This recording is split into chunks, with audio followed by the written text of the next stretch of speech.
लोकतंत्र के महापर्व चुनाव में हिस्सा लेने वाली देश की जनता को सर झुका के नमन करना चाहता हूं, उनको बधाई देना चाहता हूं कि आपने दुनिया के सबसे बड़े लोकतंत्र के महापर्व में हिस्सा लिया। आज चुनावों के परिणाम आ रहे हैं और लगभग तस्वीर साफ होती हुई दिख रही है। ये चुनाव कई प्रकार का संदेश दे रहे हैं। एक सबसे बड़ा संदेश इस चुनाव में दिया जा रहा है जनता के द्वारा कि 10 साल के भारतीय जनता पार्टी के शासन से लोग दुखी हैं, परेशान हैं और वो इस सरकार को हटाना चाहते हैं। महंगाई से दुखी हैं, बेरोजगारी से दुखी हैं, तानाशाही से दुखी हैं। जिस तरह से इस चुनाव में धन बल का इस्तेमाल किया गया, जिस तरह से इस चुनाव में ईडी तंत्र का इस्तेमाल किया गया, सीबीआई के तंत्र का इस्तेमाल किया गया, इनकम टैक्स के तंत्र का इस्तेमाल किया गया, पुलिस के तंत्र का इस्तेमाल किया गया, सारे विपक्ष को पकड़ पकड़ के जेल में डाला गया। हमारी पार्टी के मुखिया अरविंद केजरीवाल सहित हमारे शिक्षा मंत्री, हमारे स्वास्थ्य मंत्री मनीष सिसोदिया और सत्येंद्र जैन को जेल में डाला गया। पूरे चुनाव को प्रभावित करने की एक गहरी साजिश रची गई। उसके बावजूद भारत के लोकतंत्र की यह खूबसूरती है कि देश की महान जनता ने कहा बीजेपी वापस जाओ। यह नारा है इस देश की जनता का। उन्होंने बाबा साहब के संविधान को बचाने के लिए वोट दिया। भारत में आरक्षण की व्यवस्था जो दलितों के, वंचितों के, शोषितों के, पिछड़ों के, आदिवासियों के लिए है, उसको बचाने के लिए वोट किया। और अभी तक के जो नतीजे सामने आ रहे हैं, भारतीय जनता पार्टी को बहुमत होता हुआ नहीं दिख रहा है और पिछले बार की तुलना में लगभग 60 सीटें बीजेपी की कम हो रही हैं। अब जरा सी भी नैतिकता है भारत के प्रधानमंत्री में, जरा सी भी नैतिकता अगर देश के प्रधानमंत्री नरेंद्र मोदी जी में है तो उनको इस्तीफा दे देना चाहिए, क्योंकि उन्होंने तो 400 पार का नारा दिया था। 400 पार। लेकिन देश की जनता समझ गई कि ये 400 पार चाहिए संविधान को बदलने के लिए, ये 400 पार चाहिए आरक्षण को खत्म करने के लिए, ये 400 पार चाहिए अपने पूंजीपति मित्रों को फायदा पहुंचाने के लिए। और इसलिए देश की जनता ने यह परिणाम दिया है। भारतीय जनता पार्टी के लिए यह बहुत बड़ा सबक है, लेकिन शायद वो सबक नहीं लेंगे, क्योंकि उन्हें तो झगड़ा करना है। यह चुनाव का परिणाम भारत के अंदर नफरत की राजनीति के भी खिलाफ है, तानाशाही की राजनीति के भी खिलाफ है। यह चुनाव का परिणाम इस बात का भी संकेत है कि नफरत की बुनियाद पे हिंदुस्तान नहीं बनेगा, मोहब्बत की बुनियाद पे हिंदुस्तान बनेगा।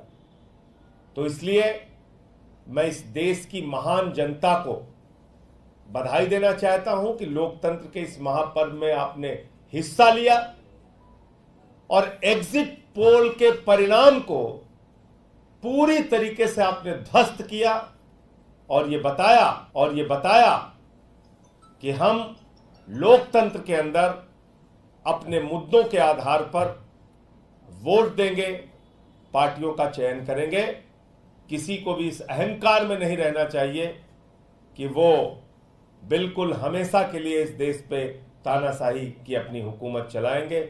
और वैसे भी प्रधानमंत्री जी ने जब से कहा कि उनका जन्म बायोलॉजिकल नहीं है, वो अवतार हैं, भगवान से भी बढ़कर अपने आप को मानने लगे। उनकी पार्टी गाना गा रही थी कि जो राम को लाए हैं हम उनको लाएंगे। इतना अहंकार हो गया कि भगवान श्री राम को लाने का दावा करने लगे। इतना अहंकार हो गया कि भगवान जगन्नाथ जी उनके भक्त हैं, ऐसा दावा करने लगे। तो आज बजरंगबली का दिन है, मंगलवार का दिन है और उनको एक संदेश, एक संकेत भगवान ने, प्रभु श्री राम ने, बजरंग बली जी ने, इस देश की जनता ने दिया है। उससे कितना सबक लेते हैं नहीं मालूम, लेकिन वास्तव में ये भारत के लोकतंत्र की महान जनता है जो ये बताने के लिए मैदान में आई कि आप इस देश में तानाशाही की हुकूमत नहीं चला सकते।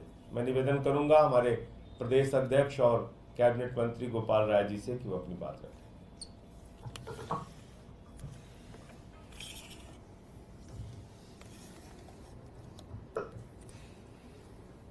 जिस समय चुनाव का 7वां चरण समाप्त हुआ और एग्जिट पोल आए, 7 चरणों के चुनाव में देश की जनता लगातार ये संदेश दे रही थी कि वो भारतीय जनता पार्टी की तानाशाही को खत्म करने के लिए, महंगाई और बेरोजगारी को खत्म करने के लिए अपना जनादेश दे रही है।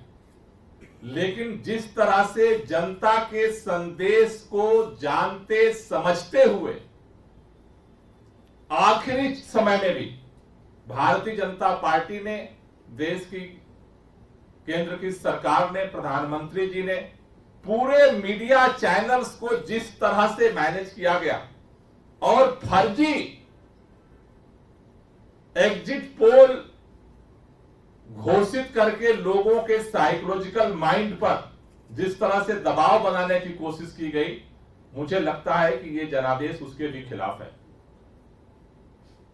आम आदमी पार्टी ने शायद इस देश के अंदर जितनी पार्टियां हैं सबसे विपरीत परिस्थिति में हमने ये चुनाव लड़ा और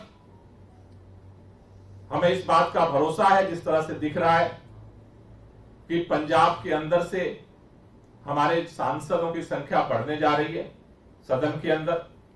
दिल्ली के अंदर भी जिस तरह से भारतीय जनता पार्टी ने सोचा था कि अरविंद केजरीवाल को, मनीष सिसोदिया को, सत्येंद्र जैन को गिरफ्तार करने के बाद पार्टी खत्म हो जाएगी। सभी लोग पूछते थे चुनाव कैसे लड़ोगे, प्रचार कौन करेगा। लेकिन उन विपरीत परिस्थितियों में भी आम आदमी पार्टी के सभी कार्यकर्ताओं को मैं बधाई देना चाहता हूं। उन्होंने अपनी चट्टानी एकता के साथ मिलकर के दिल्ली में कड़ी टक्कर दी भारतीय जनता पार्टी को। और हमें जिस तरह का अभी दिख रहा है कि दिल्ली के अंदर जो मार्जिन था भारतीय जनता पार्टी का, काफी बड़े पैमाने पर कम होने जा रहा है।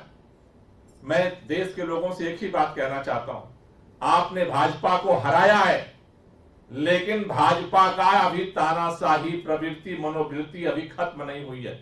इसलिए इस देश को बचाने के लिए, संविधान को बचाने के लिए, लोकतंत्र को बचाने के लिए हम सबको मिलकर के इस लड़ाई को आगे लड़ना पड़ेगा। मैं देश के उन तमाम पार्टी के लोगों से भी अपील करना चाहता हूं जो इस देश के संविधान में, इस देश के लोकतंत्र में भरोसा रखते हैं। अपने अंतरात्मा की आवाज को सुनिए और इस देश के अंदर देश की जनता का जो जनादेश है उसे स्वीकार करते हुए इस तानाशाही को हटाने के लिए, संविधान को बचाने के लिए, एक लोकतांत्रिक सरकार बनाने के लिए आगे बढ़िए। मुझे भरोसा है कि जनता ने जो जनादेश दिया है देश की सभी पार्टियां सुनेगी, क्योंकि भाजपा के पास बहुमत नहीं है। भाजपा के पास बहुमत नहीं है। भाजपा के इतर जितनी पार्टियां हैं उन सबके पास बहुमत है। आज देश के अंदर अगर एनडीए गठबंधन में देखें, 2 मुख्य पार्टियां हैं। एक पार्टी है आंध्र प्रदेश से टीडीपी, चंद्रबाबू नायडू। 2019 में चंद्रबाबू नायडू वो नेता हैं जिन्होंने मोदी जी के खिलाफ पूरे देश में घूम करके लोगों को इकट्ठा किया। दूसरे एनडीए के अंदर नीतीश कुमार जी हैं जिन्होंने इस बार घूम करके देश भर में नरेंद्र मोदी जी के खिलाफ अभियान चलाया। ये दोनों नेता हैं, देश के लोग उनसे उम्मीद कर रहे हैं कि सही समय पर सही फैसला लेंगे और इस तानाशाही को खत्म करने के लिए देश की जनता की जो आवाज है उसे सुनेंगे और देश में इस तानाशाही को खत्म करके एक लोकतांत्रिक सरकार बनाएंगे। लोगों के बेरोजगारी और महंगाई की समस्या का समाधान करेंगे। यह देश जो उम्मीद कर रहा है, पूरे देश की हमें उम्मीद है कि जल्दी उसकी आकांक्षा पूरी हो। हमारे पार्टी के राष्ट्रीय सचिव पंकज गुप्ता जी।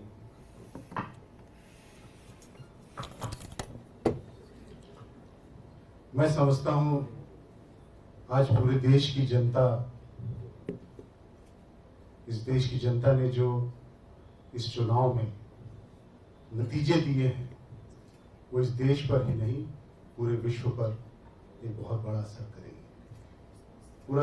पूरा विश्व देख रहा था कि हिंदुस्तान में किस तरह से जनता संविधान को बदलने की जो कोशिश हो रही थी उसका किस तरह से जवाब देता है।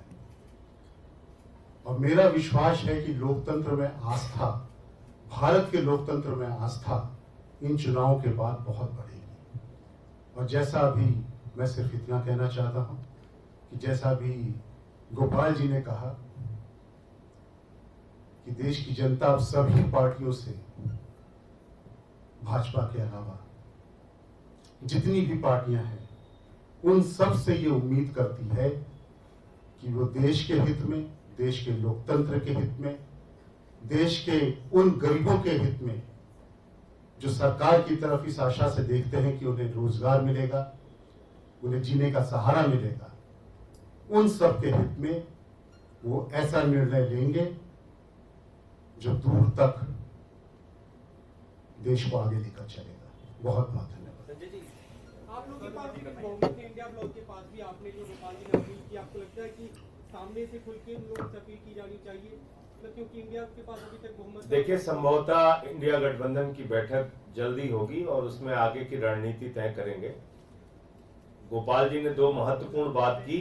एक नेता उसमें है चंद्रबाबू नायडू जी, जिन्होंने 19 के पहले भारतीय जनता पार्टी और मोदी सरकार के खिलाफ अलग अलग दलों को लामबंद करने में भूमिका निभाई थी। दूसरे नेता हैं उसमें नीतीश कुमार जी, जिन्होंने इंडिया गठबंधन को लामबंद करने में अपनी भूमिका निभाई थी एनडीए में जाने से पहले।